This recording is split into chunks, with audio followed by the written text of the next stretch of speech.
पुंडलिक विठ्ठल श्री ज्ञानदेव तुकार पंढरीनाथ भगवान की जय। मौली ज्ञानेश्वर महाराज की जय।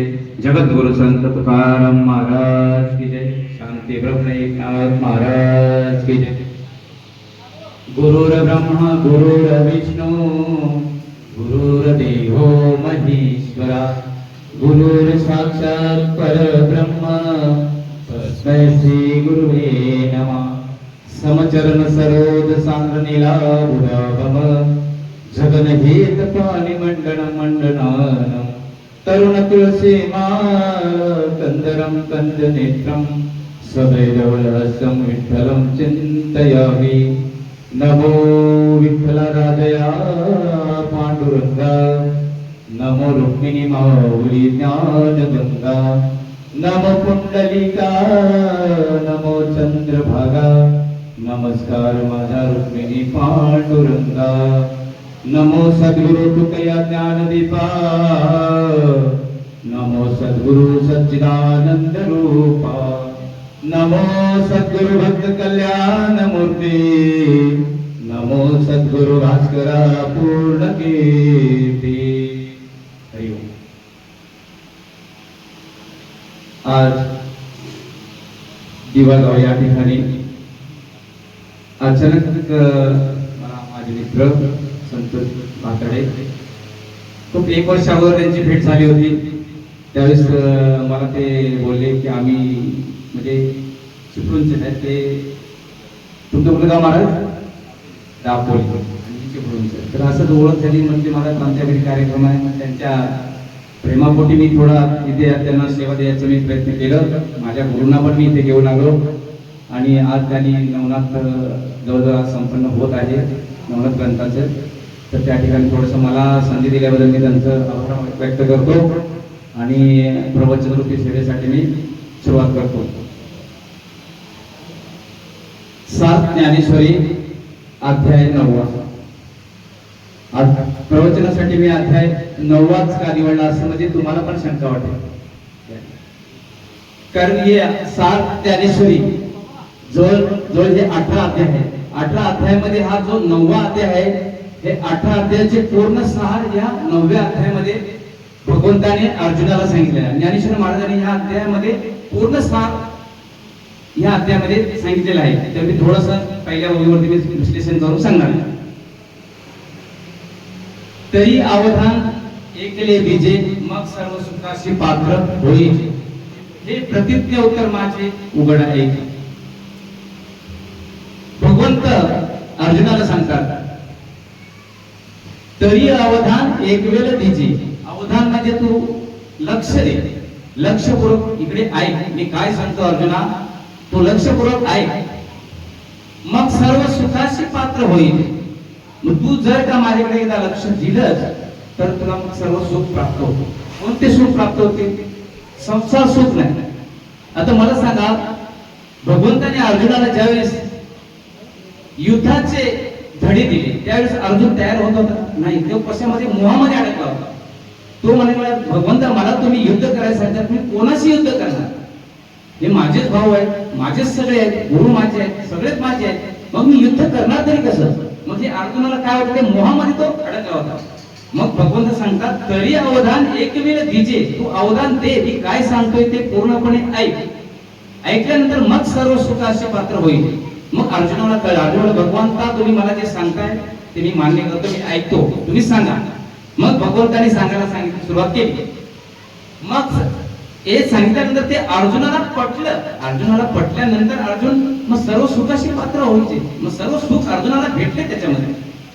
मग भगवंत वरून सांगतात हे प्रतिज्ञ उत्तर माझे उघड आहे का प्रतिज्ञ उत्तर करून सांगतात म्हणजे ओवाळणी करू सांगतात। म्हणजे जसं आपण एखादा आईचा मुलगा असतो ती आई आपल्या मुलाला कशी समजावून सांगते बाबा तू असं करू नको बाबा तू तसं करू नकोस बाबा तू वाईट मार्गाला जाऊ नको अशा पद्धतीने भगवंत अर्जुनाला समजावून सांगतात अरे बाबा तू प्रतिज्ञ उत्तर माझे उघड आहे का ऐक मी उघडपणे काय सांगतो तर मग तुला सर्व सुखाशी पात्र होईल।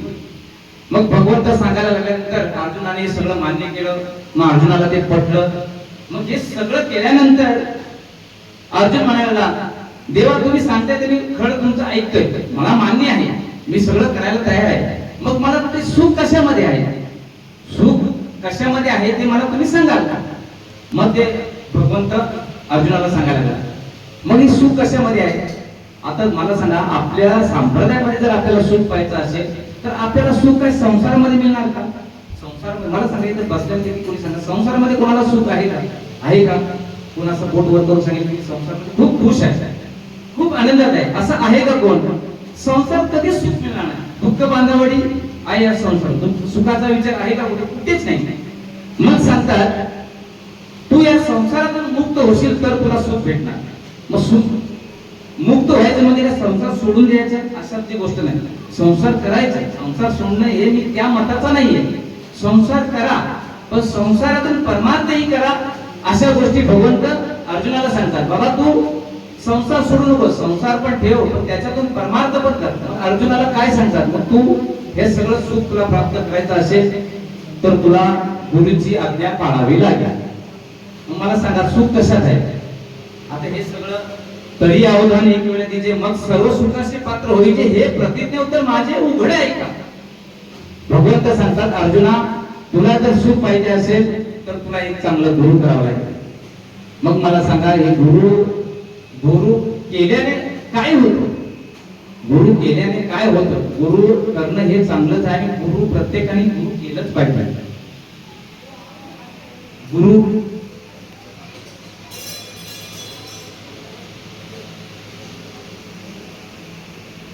हे प्रत्येकाने केलंच पाहिजे आणि गुरु शिवाय अनुभव नाही. गुरु विना अनुभव न करता.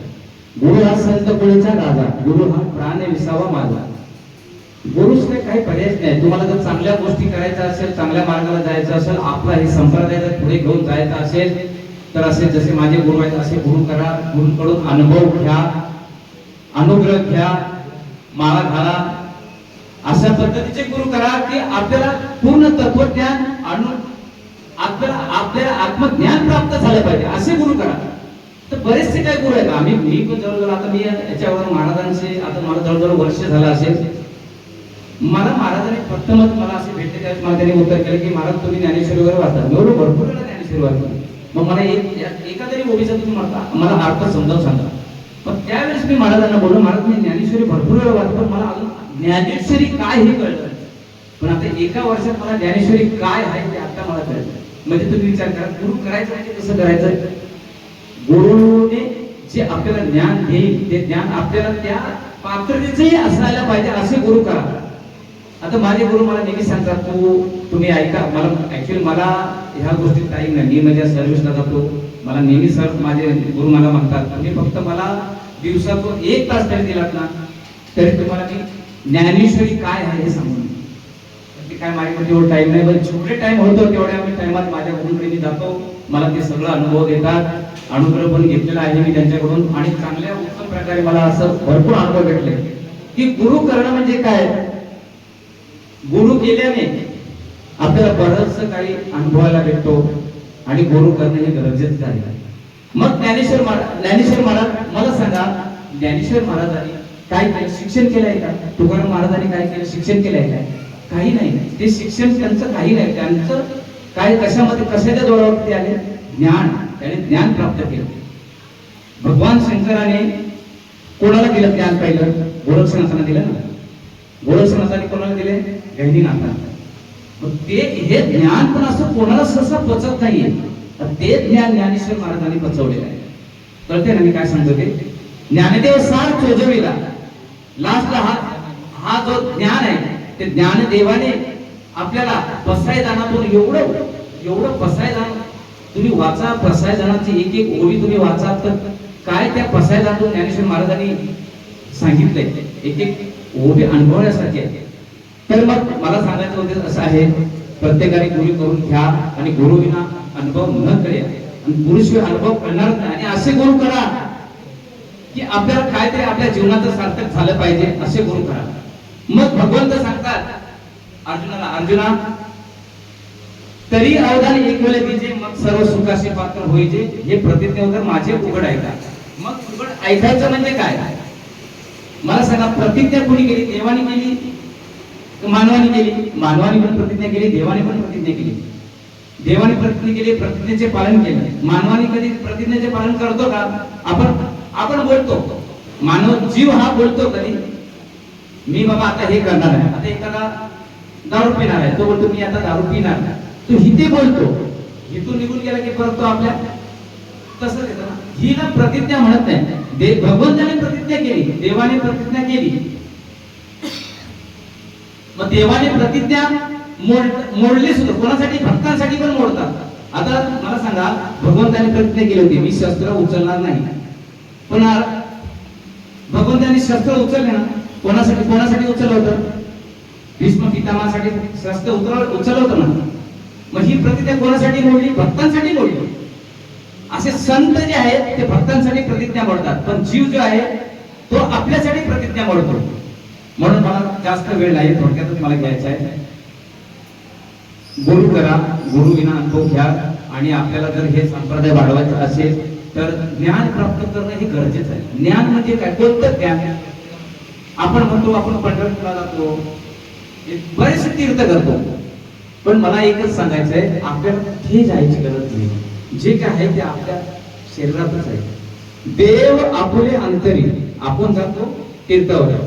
देव हा जे आहे ना आपल्यामध्येच आहे, फक्त ते आपण प्रगट करून घेतलं पाहिजे. ते कोणत्या रूपाने प्रगट करणार आपण? त्यासाठी आपल्याला एक चांगला गुरु पाहिजे. गुरुकडे अनुभव घ्या, अनुग्रह घ्या, आत्मज्ञान प्राप्त करा, ध्यानाला बसा. मला सांगा, तुकाराम महाराजांनी, ज्ञानेश्वर महाराजांनी काय केलं? अभ्यास केला का? त्याने ध्यान केलं. ठाईचं बैसुनी करा एक चित्त, आवडी यानंतर आळवावा. चित्त कुठे बसणार? आपण एकांतात बसला, ध्यानाला बसला तर आपलं चित्त तिथे बसणार. मग ते चित्तात मग आपल्याला त्याच्यातून आपला नाम प्रगट करून घ्यायचं आहे. ते कोणतं नाम? भगवान शंकराने दिलेलं नाम. आता काही जण आपल्या वारकरी संप्रदायाचे बोलतात की नाव रामकृष्ण हरी हा मंत्र आहे का? हा मंत्र हा उघडा मंत्र आहे. रामकृष्ण हरी हा उघडा मंत्र आहे. खरा जो मंत्र आहे ना तो शंकर भगवंताने दिलेला आहे. कोणाला दिले? ब्रह्माने दिलेला आहे. आत्रीनी दत्तात्रय दिले. ते जे नाम आहे ना ते नाम गुह्य नाम. ते गुह्य नाम जे आहे ते आपल्याला प्रगट करून घ्यायचं आहे. आणि ते नाम जर एकदा आपल्यामध्ये प्रगट झालं तर आपल्याला ही ज्ञानेश्वरी वाचायची सुद्धा गरज नाही. खरं सांगतोय मी, हे ज्ञान जर आपल्याला प्राप्त झालं ना तर ऑटोमॅटिक आपल्याला सगळं ज्ञानेश्वरी काय आहे आम्हाला सगळ्यांना कळेल. पण ते केव्हा? हे आत्मज्ञान ज्यावेळेस आपण गुरुकडनं प्राप्त करून घेणार तेव्हा हे आपल्याला सगळं त्याचे विश्लेषण कळेल. धन्यवाद. जास्त काय वेळ घेत नाही, आपल्याला पुढे पण बरेचसे